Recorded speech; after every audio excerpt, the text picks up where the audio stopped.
You're welcome. All right. Well, let's get this party started.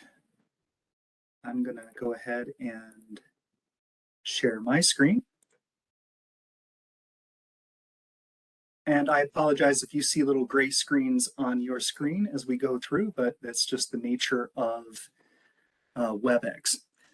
As explained, my name is Marcus Johnston, and you're probably, wondering why you should listen to me. You heard some of my background. I've taught everyone from kindergarten to senior citizens.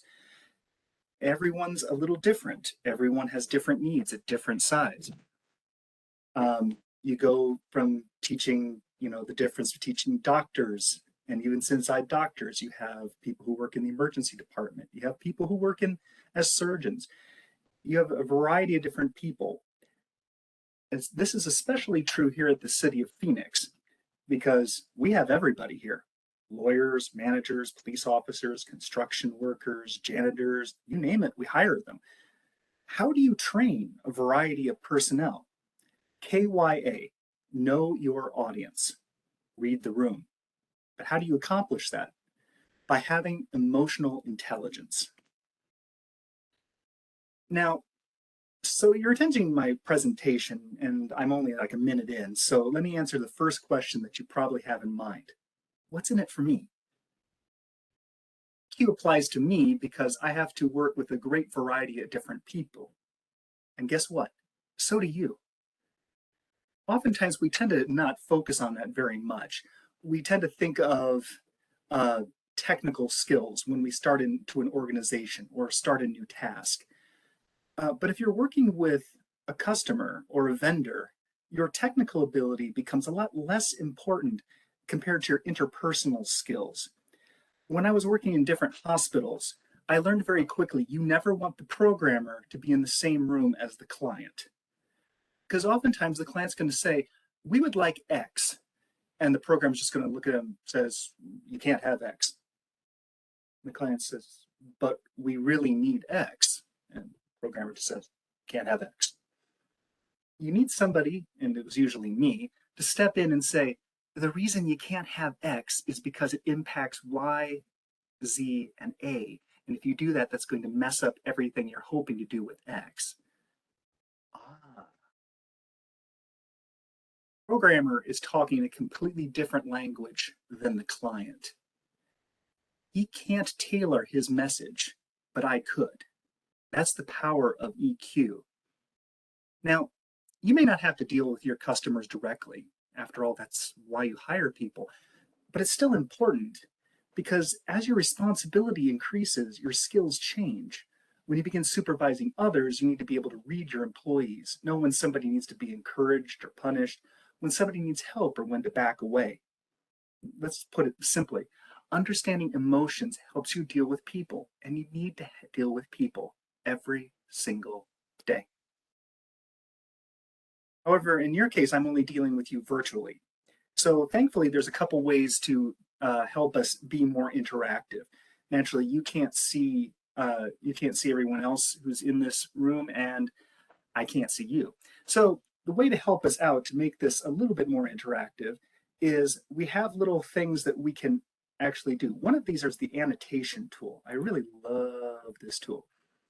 And what you can do is you can actually see this little squiggle icon here that should appear either on your screen. You can go ahead and click that, and that should allow everyone to go in here, and you can put in little notes or an arrow pointer or what have you. Go ahead and just use that little squiggly line or a pen or what have you, and just go ahead and draw a little bit on here.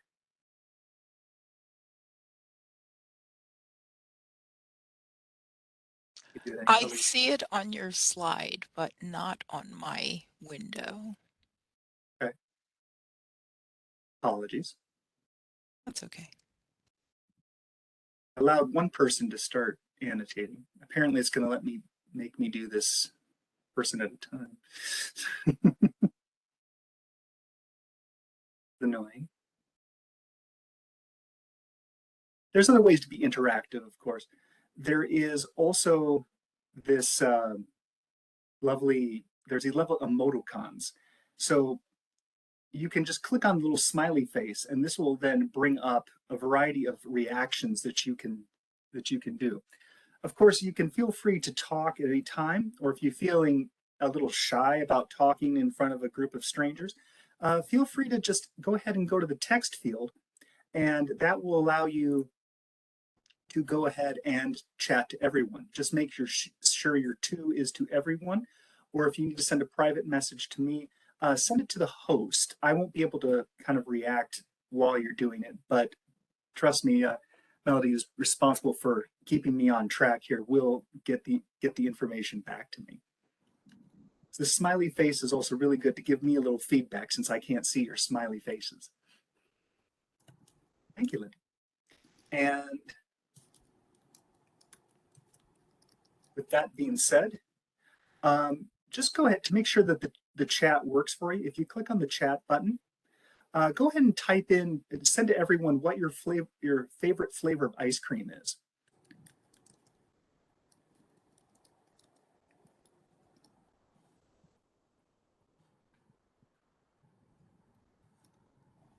Oh, mint chocolate chip. That's my fave too. Right off the bat, that's awesome.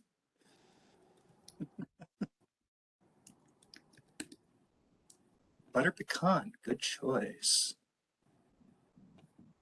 Rocky road, you're a calling to me. Yeah, I'm a little high pitched on that one. Sorry. Lemon, interesting. I've had lemon ice cream, usually like lemon gelato is usually pretty good. I've had. Okay. Remember if lemon sorbet, perfect. Raspberry sorbet. Okay, that's a good one. Um, okay, remember if you have any questions, ooh, mango sorbet. If you have any questions, again, feel free to message to host and she'll take care of a lot of your questions or at least get back to me with something that we can address. Otherwise, of course, you can always unmute yourself and ask a question while we're talking in class. All right, let's get started. Now, Q is the ability to understand our feelings and our emotional state of mind. And once we understand that, we're then able to understand how our emotions can affect our perceptions and behavior. It provides you with the awareness of those around us and to respond in the best way possible to minimize conflict and stress and increase effective relationships. Now, there are many terms for this, but the one we're going to use today is EQ, or emotional quotient, just like IQ, which means intelligent quotient. EQ is a score of one's emotional intelligence. IQ is a score of one's intellectual intelligence. Give me a thumbs up if you've heard of EQ before this presentation. That's in the emoticons. Okay. Okay, good. A lot of people have heard of this. Excellent. Hopefully I'm not preaching to the choir on this one. But as a wise man once said, that's how you make them sing. Now, you've probably heard a lot about IQ in our lifetimes. The first IQ tests were developed by two men called Simon and Binet in 1904. At the time, France was developing their national education system and needed a way to sort students into those that were gifted, average, or retarded. Now, that's the technical term. To retard something means to slow something down. So, hence, retarded students were those that were slower than average. 100 was the average point for your age. Now, as a result of these tests, we've advanced children up grades because they could handle the higher scholastic requirements. But as we've also learned over the past century, some may be really good at math, but can't handle social situations, sometimes even with kids their own age. So we began identifying other types of intelligences instead of just the logical. Richard Gardner in 1983 theorized multiple intelligences, 8 in all, everyone having different levels of each. So, for example, a musician may be gifted in getting the most out of his instrument, but he may not know how to run properly. Might be average in math, but can't even draw the simplest doodle. it was because of multiple intelligence theory that some researchers started to look into people with interpersonal intelligence. In 1998, a psychologist by the name of Daniel Goleman realized that reading and responding uh, to emotions could not only be the key to interpersonal skills, but to success in general. Hence, he called his book Emotional Intelligence, or EQ for short. So let's look at Goleman's emotional intelligence model. Let's start by learning more about EQ and its competencies. So, as you can see, this comprises of 8 factors or competencies. It's divided up into 2 sections. One is the interpersonal skills, the stuff that applies to us, knowing yourself, and interpersonal, those that are relating to others. Go ahead and take a moment to look at these and just read their short definitions. I'll allow you a few moments to take a look at that. You're done. Go ahead and draw on the screen. You can ask to annotate because I have the thing back on now. And just go ahead and make a mark or type a note where you think you have a strength. Which of these is the strongest of yours?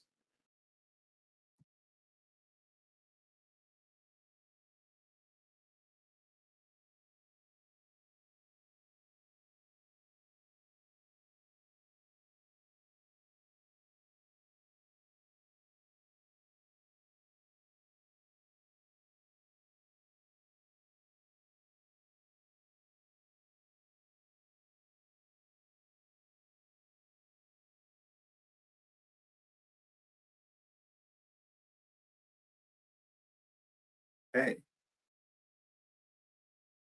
Got some stuff here for self-motivation, couple of self-motivation. That's good.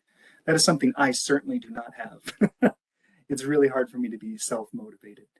Empathy, just generally where I feel I have the strength. Um, Self-management, that is a good one. Oftentimes, and that's something where I get into in a great deal, how powerful self-management is.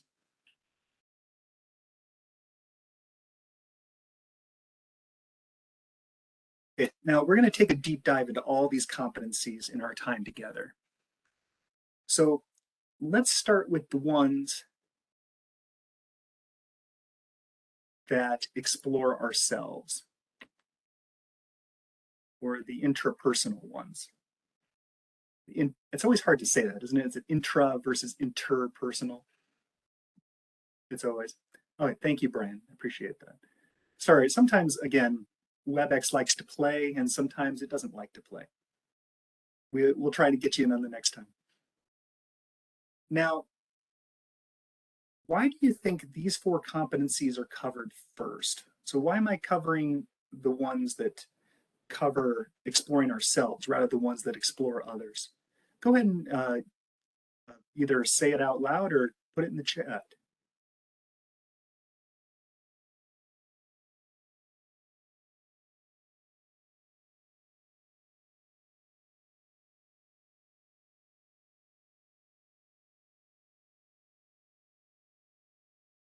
And there was silence in heaven for half an hour. Can you repeat the question? Yes, of course. Okay. So why do you think I'm covering the intrapersonal competencies first?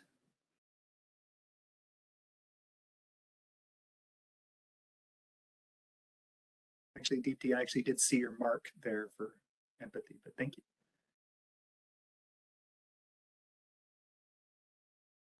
Oh, that's good to know, because I made a star and it just disappeared, so I didn't know whether anybody could see it. Oh, fair enough. See, a lot of people are echoing, but Brian, I think, put it best. If you understand yourself, it's easier to then understand others. Exactly. So what we're going to do is we're going to start by talking about the first 2 intrapersonal. See, even I've got it doing it. EQ competencies, which are self-awareness and self-esteem. Now, self-esteem is the ability to recognize and understand our emotions, our beliefs versus others, what gives us joy and what others need of us. Now, we'll try this again with the annotation tool. So I'm going to activate the annotation tool again. And if you can go ahead and make an X next to one of these statements that you feel is most important to you.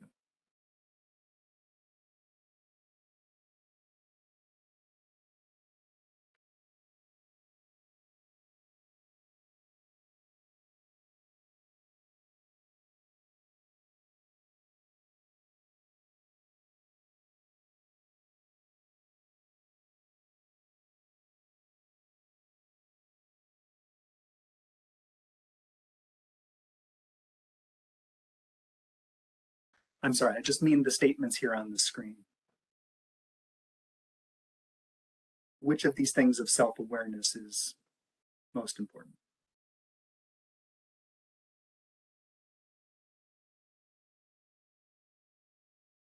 Okay.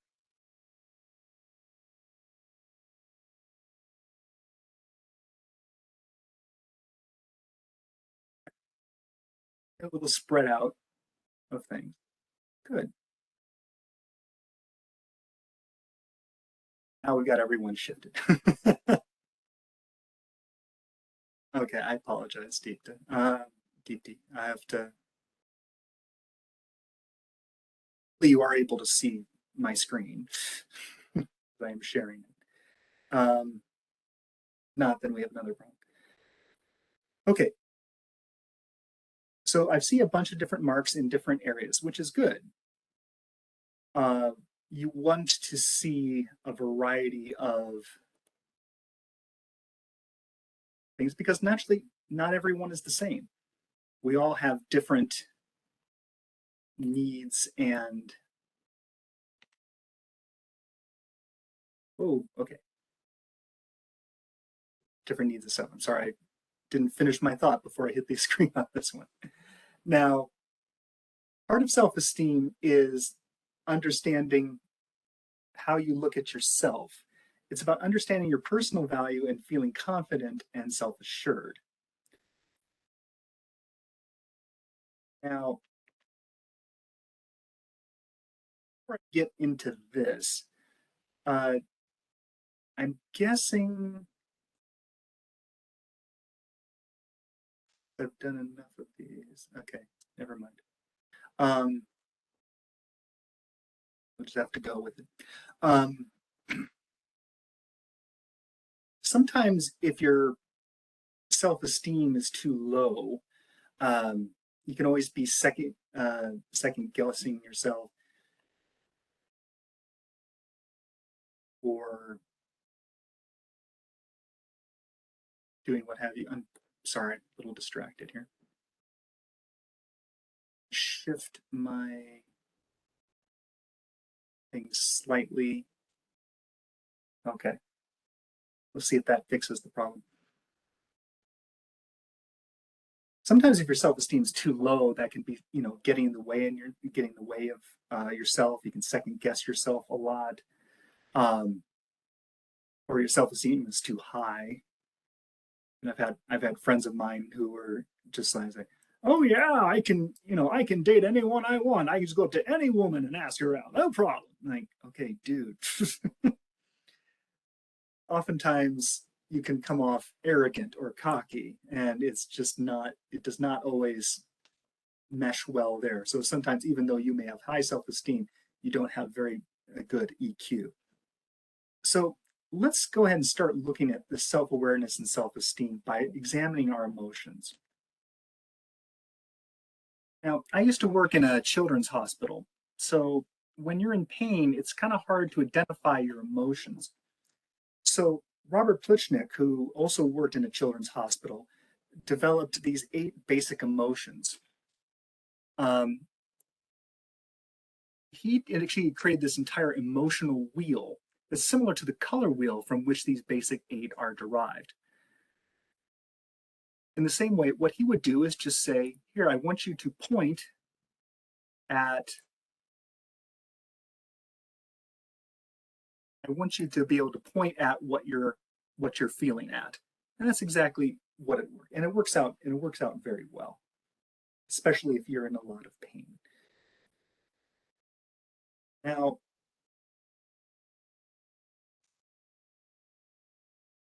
a big part of self-awareness is identifying our emotions at any given time. This could also be thank you. This is also what some people will call metacognition, thinking about how you think. In the same way, we're going to continue this conversation by doing this little exercise and taking your emotional temperature. So what we're going to do is I'm going to show you a series of pictures, and I want you to write down, either electronically or just on a spare piece of paper and pen, and just write down, what do you feel when you're looking at this picture? Not what the people in the picture are thinking, but what you are thinking. You write them down quickly. I'm going to give about 15 seconds per slide. All right. Ready? Go.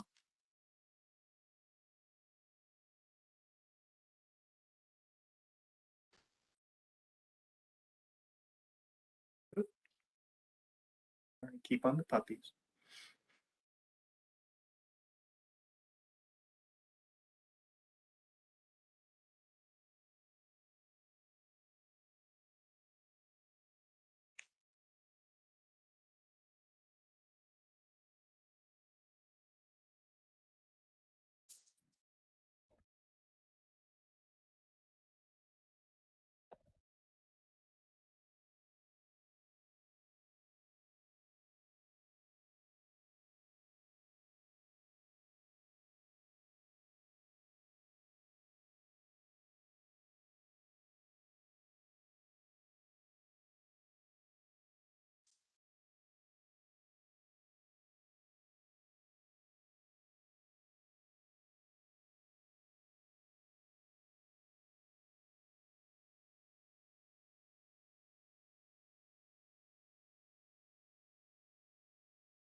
Okay.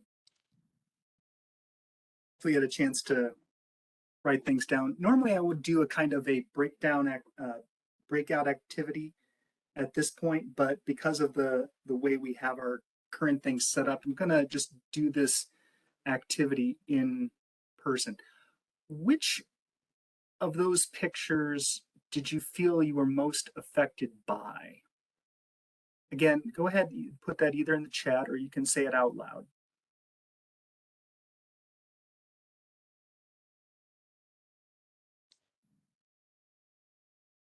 Could be affected good, could be affected bad, just affected. The beach, the tanks. A lot of people like the beach, or like most affected. It's making less about like and more about affected. Puppies. Okay. So let's start the beach. That was the most popular one. What is it about the beach that was so strong? What was that? What was giving you that strength of reaction, as it were?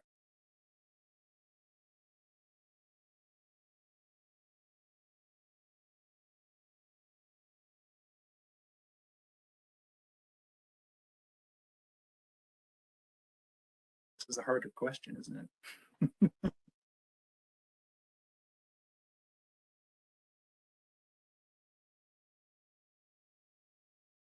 What resonated the beach? I should be there. It's a feeling of longing. Work pays off. Okay. There's a sense of accomplishment for some. There's a sense of that's my goal, or if that's my accomplishment, that's where I need to be. See that? try the opposite side, the tanks. It's a very famous picture of the protester standing in front of the tanks in Tiananmen Square. 1990, I believe. 89? Again, a little fuzzy. What was the feeling? What was causing your feeling?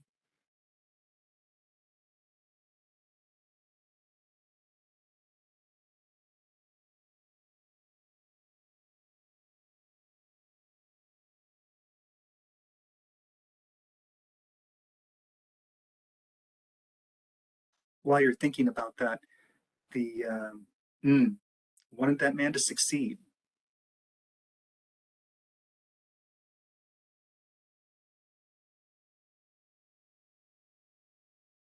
Yes.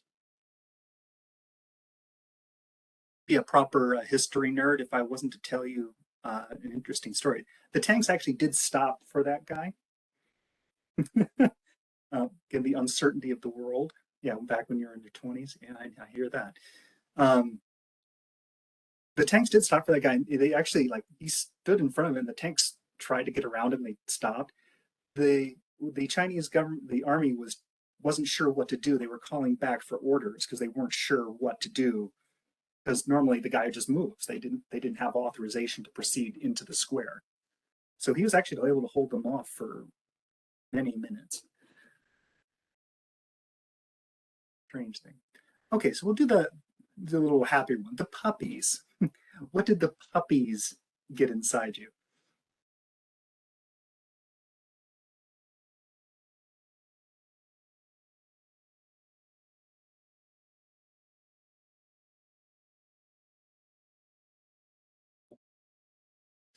Yeah.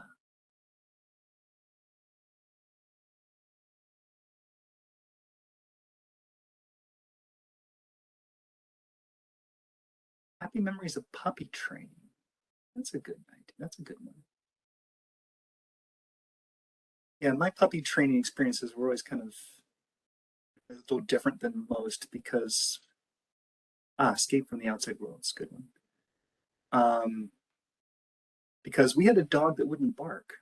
We had a little Scottish Terrier. It was the runt of the litter, and she got her tail bitten off a little bit, so she was just didn't speak.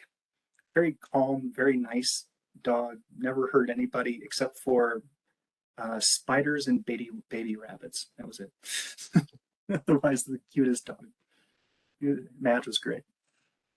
Okay, but again, you see how different emotions affect different pictures. Even the same picture, different people will react differently. They may react similarly, but that idea of, wow, I'm really rooting for that guy. I feel so bad, and yet I respect it at the same time. Wow, this reminds me of how hopeless I felt in my past. To, what does the beach symbolize to you? Is it your destination? Is it your goal? Is it a break from everything else? Different people express things differently. The question is, where do we get all this, these same, these different pictures that we may react similarly to, but for a variety of different reasons? Well, this all comes from our brain and memory. So let's take a look at the brain and see why this happens. It starts off with the prefrontal cortex, right here. This is the outermost layer of the brain. It's responsible for thinking and processing information received from your 9 functions. It's in control of your higher thought processes, including speech and decision making. But then this limbic system back here, that's associated primarily with memory and our experiences. It's particularly important in regulating emotions. Okay, let's dive deeper. Now, here's a more detailed diagram of the important regions of the brain. The amygdala in the limbic brain plays an important role in the emotional aspects of learning. It attaches an emotional significance to memories, events, stimuli. The hippocampus in the region of the brain is associated primarily with memory. It, along with the amygdala, which is becoming part of the limbic system, is very important in regulating emotions. Now, when there's a perceived threat because of the memories we have stored in our brains, it may result in a fight, flight, or freeze response. We call this emotional hijacking. And when this happens, our brain resorts to a what's called a survival or reptilian brain, which causes our primitive urges when our blood rushes out of our head into the rest of our body. This slows down our processes in the prefrontal cortex and decreases our ability to make good decisions. I mean, think about it. When I have less blood in my brain, it's going to our legs and our heart. It's going to affect our thinking. Now, what are some of the behaviors that may show up when our reptilian brain takes over? What are some of the consequences of those responses? Key is to know our natural response of fight or flight or freeze, as oftentimes been added, can be controlled with rational thinking. To become more thinking is to react better. But again, if it's automatic, how do you do it? Breathe. One way to combat reptile brain is to practice breathing exercises. If you hold your breath 5 seconds,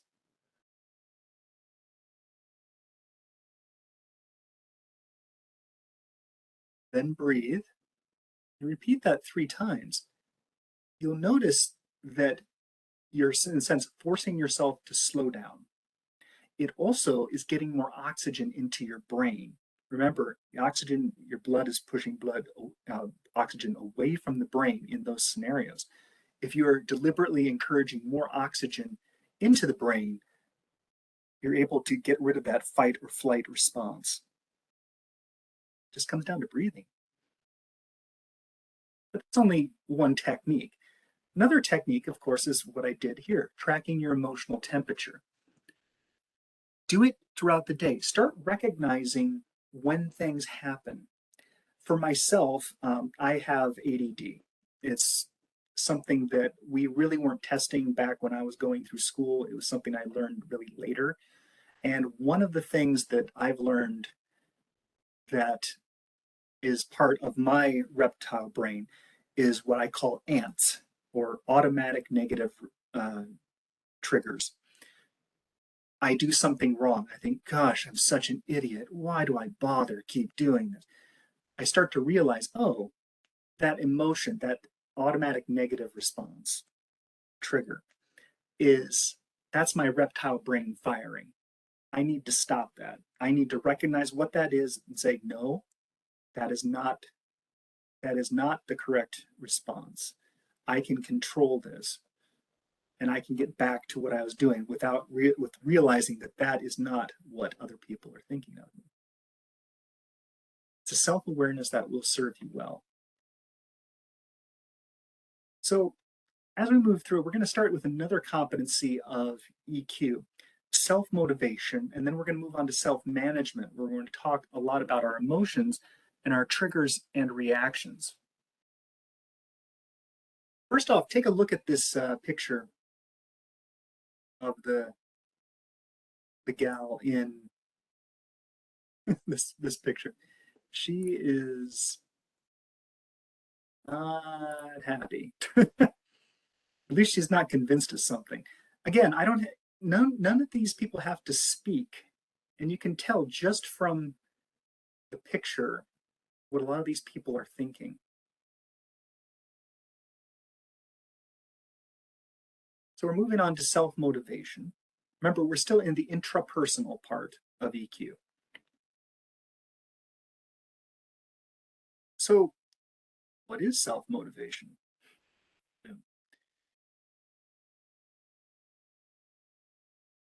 Here's different definitions of how that is. You have to ask yourself, how do extrinsic motivators, such as paycheck, bonus, etc., affect your motivation versus your intrinsic motivation? You know, recognition, more interesting projects, etc.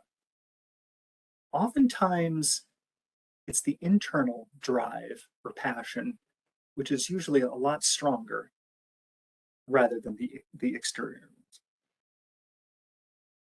Often, and as a result, your performance is often dependent on your self-motivation. Your personal drive to achieve depends on your motivation. Your commitment to goals. Sometimes you need something to aim towards. So, as mentioned before, I have ADD. I like to write stories, but for a long time I could never write a novel. And then I discovered this little program called NaNoWriMo, or National Novel Writing Month, happens every November. And they encourage you just write 50,000 words in 30 days. And they give you little trackers to do it and communities to help you. And it seems silly that why would it take an event to get me to achieve a goal rather than just do it? Well, sometimes you need that extra intrinsic motivation. Ooh, I can get up to this counter. I can actually accomplish this. Just these little things, whatever it takes.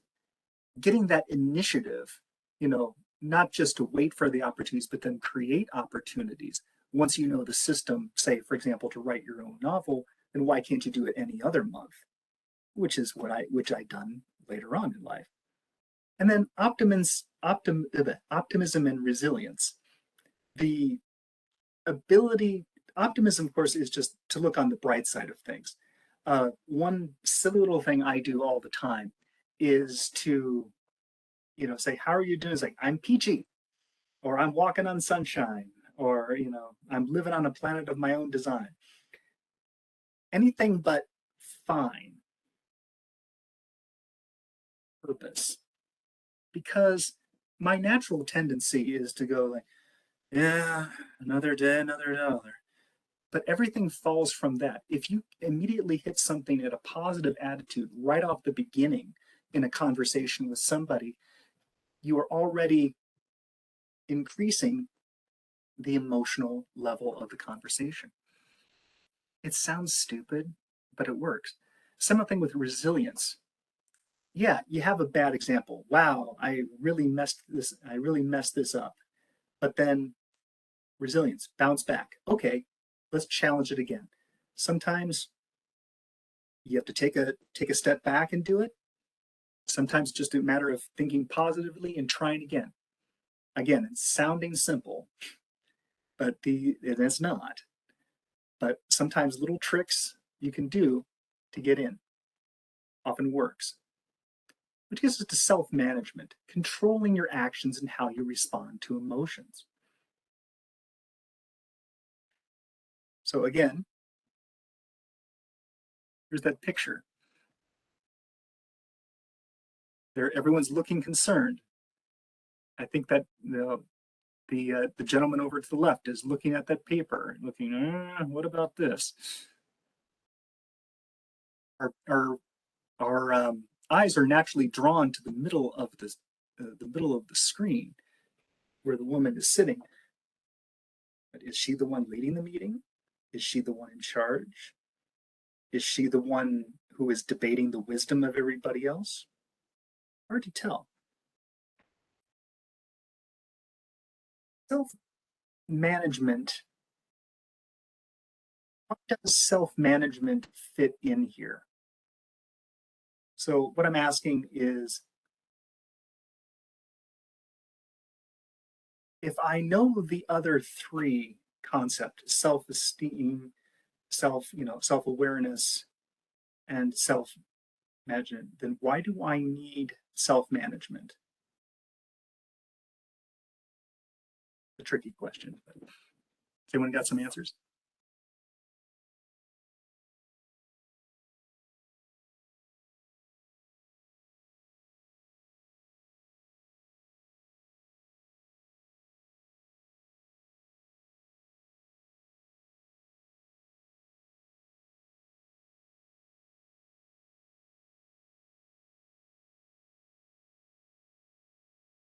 It could, and maybe it's just an obvious answer. Being adaptable to the situation and knowing the audience. Yeah. Can I think before responding? Can I instantly see, have to learn to manage yourself before learning what others? Exactly. This idea of once I can figure out to regulate and manage emotions, then this gives me power over myself. And oftentimes it's ourself that gets in the way of getting everything else. Now,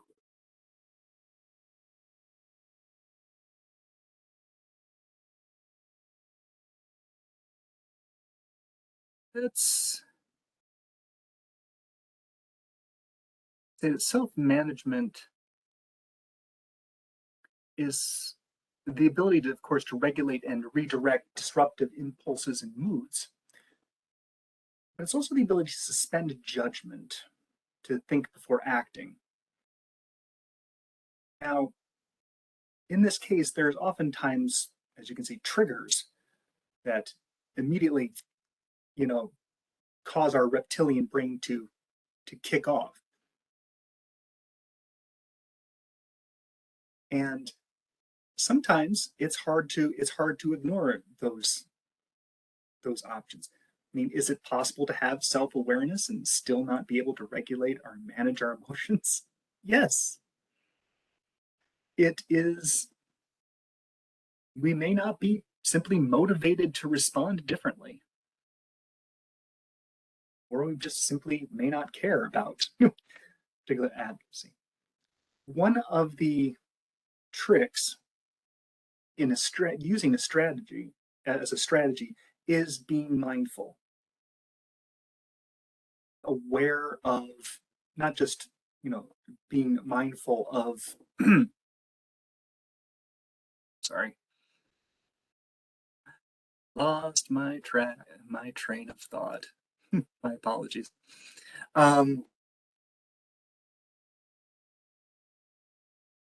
To meditate or respond or breathing. We talked about breathing responses before. Simply the act of getting more oxygen into the brain helps to calm that reptilian brain. Exercise is really good. I like to go for walks. Or if you use exercise as a way of calming down, of stress relief, you can go ahead and give a thumbs up or heart or whatever if you like that idea. What about being in nature? Do you go to nature to be centered and calm? Just simply, there's a couple of people. What about being with friends?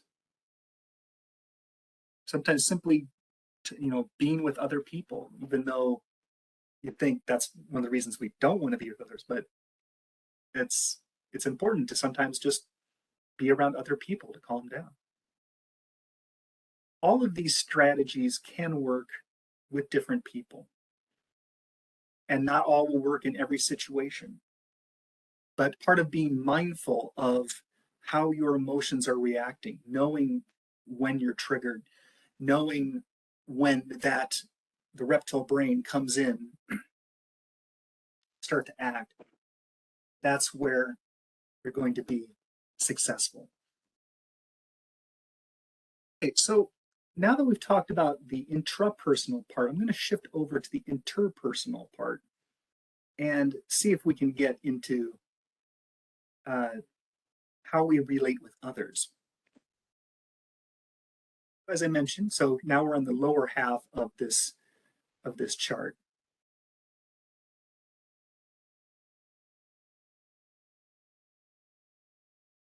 So we start off with empathy.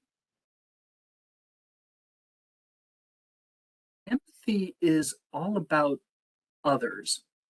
It's about trying to figure out how they're feeling and understanding their feelings in order to respond appropriately to know that they're heard and valued. So here's an unusual question. Let's say you're taking notes in a meeting. Okay, this is a difficult one. So imagine you're taking notes in a meeting when we're in person. Or maybe a different way, maybe as I did today, if I'm taking notes in a meeting while I have a very loud typewriter, keyboard, gosh, maybe I'm having waves of nostalgia here from the 1990s. Why would you think that might interfere with focusing on others? Why would taking notes interfere with focusing on others?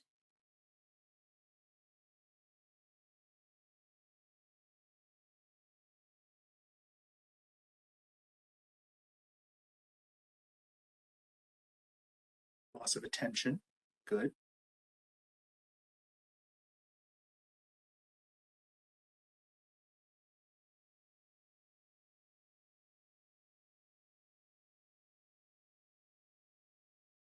Yeah. Distraction. What affects one may not affect another. So maybe you taking notes just seems like good, diligent work. For other people, not so much. Good point. What isn't empathy? Uh, Agreeing just for the sake of agreeing. Yeah, exactly. If you're taking notes, you're not present in the moment. The idea of like you know, recording somebody during your kid's show. If you've got your head in front of the phone all the time, you're not actually watching the kid's show, watching the recording of the kid's show. It's one way of looking at it. Not trying to say anything about anybody here. Is not empathy, is sympathy. Sympathy is not empathy. There's a time for that when there's a tragedy or something, but that's not really putting yourself in their shoes. You're just kind of helping them wallow.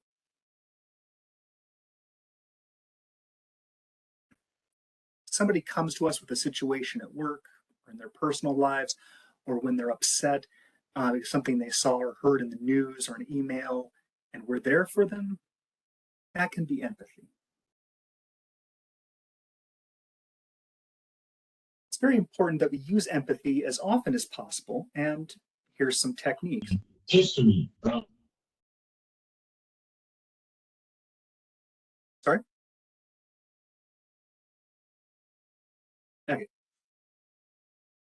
Now, these different techniques, I'm going to give an example of, say, for example, I was at a bar and a friend of mine was very upset about something that happened in their life. First thing is simply listen to people. Don't interrupt. It's very interesting to just try and say, like, want to get in there and like, just say, well, what happened? And oftentimes they, if they're willing to talk, they will talk, they will listen. They will tell you, don't interrupt while they're talking. Also, don't evaluate or judge it. Reflect that feeling. It's like, in this case, my friend was upset about their dog being sick, and I said, "Well, it sounds like you've got a couple. It sounds like you're on the right track. You've got a couple options to treat this." And as a guy, it's really hard to say. It's like I try to want to fix stuff or advise them. How to do, it's like, well, what you should do is you should go talk to my vet, Dr. So-and-so down the street. It's like, and you're really good for this. And there might be a place if they need help in that respect, but oftentimes people don't really need to know how to fix it. They know how to fix it. They just need to know that somebody understands what they're going through. And of course, ask questions. Brian's got a good point. One of the fifth of the seven habits of highly effective people: seek first to be understood, to understand, then to be understood. Exactly. And always ask questions. See, you're in on the right track here. Now, why empathy? Sounds rather silly, but so I'm just going to skip it. All right. So you get the idea. Being present, being aware, allowing people to have the connection. We can relate to these people as as people. It's because once we understand ourselves, then we can start to, in a sense, put ourselves in other people's shoes. That's a really hard technique to do. Oh, we're shifting over to social motivation. This is one we're not going to probably spend a lot of time on, but oftentimes it's a question of your relationships with other people oftentimes are driven to doing good or, trying to help other people in the world.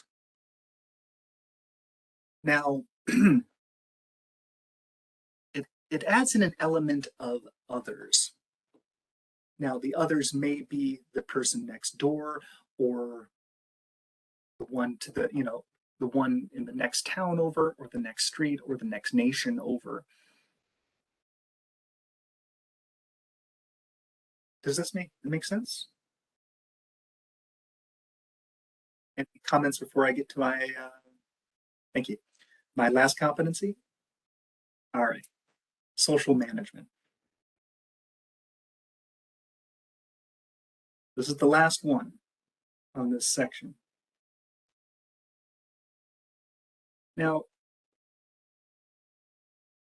sorry, let me step back here. Social management, as defined here, is managing mutually satisfying relationships and applying social skills for possible positive interaction and communication. So, how do we? This is all about building better relationships. But how do you do this? Well, you build networks and rapport. Oh, yeah, sounds easy. How do you do that? Well, influence, bond, collaborate, manage conflict. This sounds simple, and of course it's not. This is why it's the last is mentioned.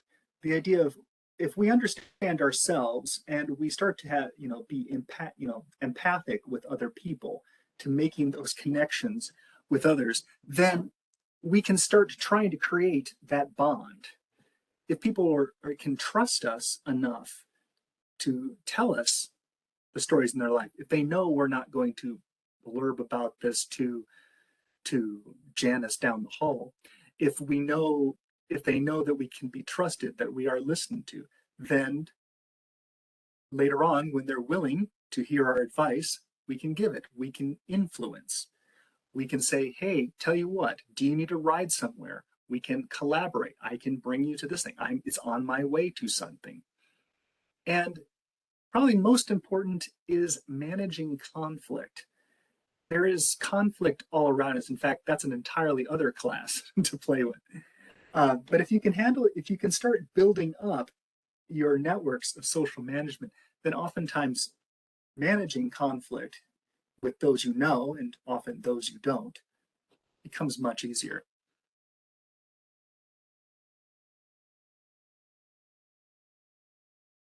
So, I mean, just at a glance, and we've been looking at the same picture of the gal and the other three people around a room for a while. Here's a different one.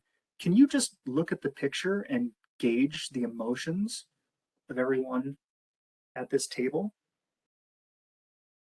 Now, oftentimes they say that communication is 70% visual, 20% audio, and 10% content. So we can pick up a lot of stuff on this. Well, these effective relationships start with being aware of what other people are looking at, and then you modeling the behavior with all the techniques we've talked about up to this point. Why is this necessary? Well, let me just wrap it up here as saying what I said at the beginning. When you start off in your careers, it's all technical skills. Can you do the jobs? As you deal with more people, as you rise in responsibility, your technical skills become less important, and your ability to deal with people, with clients, with bosses, with customers, with other departments becomes far more important. As you develop your consciousness of how you think, you can then learn how other people think and react and try to collaborate and work and influence to get things done. So, as we leave this class today, I want you to consider 3 things. What will you stop doing? What will you start doing? And what will you continue doing in your life? Thank you very much for your attention. I really appreciate that you came out today, and I hope that you learned something from the class. Thank you very much. Thank you, Marcus. Stop sharing.